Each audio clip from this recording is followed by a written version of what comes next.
You come into the emergency room with difficulty breathing, chills, fatigue, and a weight loss of 15 pounds. You are scared because you were diagnosed with iron deficiency anemia 5 years ago. You take your medications regularly.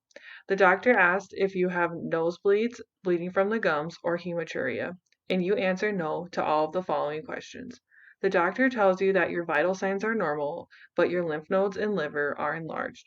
Your lab results show the following: a hemoglobin of 3.3 grams per deciliter, a hematocrit of 9.4%, a white blood cell count of 3 times 10 to the third per microliter.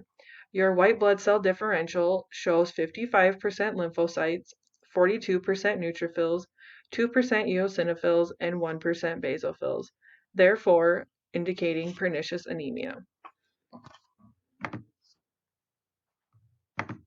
So what is pernicious anemia? It is an anemia caused by lack of intrinsic factor or vitamin B12. Your intrinsic factor is a protein in the stomach. This is also a type of megaloblastic anemia and known as an autoimmune disease.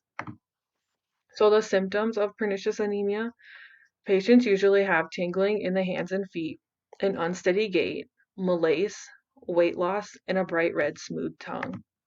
So what causes pernicious anemia? Inadequate red blood cells, a low hemoglobin. Your age: individuals 50 years and older are more susceptible to this type of anemia, and your race: African Americans are more likely to get this type of anemia.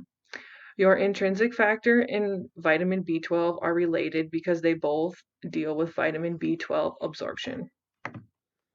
So the diagnosis for pernicious anemia: a variety of tests may be performed. A CBC with a differential. The hemoglobin levels are also looked at. In females, a hemoglobin lower than 12 grams per deciliter, and for males, anything lower than 13.5 grams per deciliter. And vitamin B12, folate, and serum levels are also checked. Some other less common tests that can be done are an intrinsic factor deficiency test and a biopsy of the stomach cells. So here are the types of cells normally seen with pernicious anemia, and they are comparing it to a normal blood smear. So typically seen are hypersegmented neutrophils, large red blood cells, atypical lymphs, and large platelets. The outcome in treatment: there's usually a good prognosis. Vitamin B12 shots and supplements are the treatment. They are usually given daily or weekly until levels are normal, and then once they are normal, the shots are given monthly. There's also a high life expectancy in individuals with this type of anemia. So pernicious anemia is manageable and easily treated if an early diagnosis is made.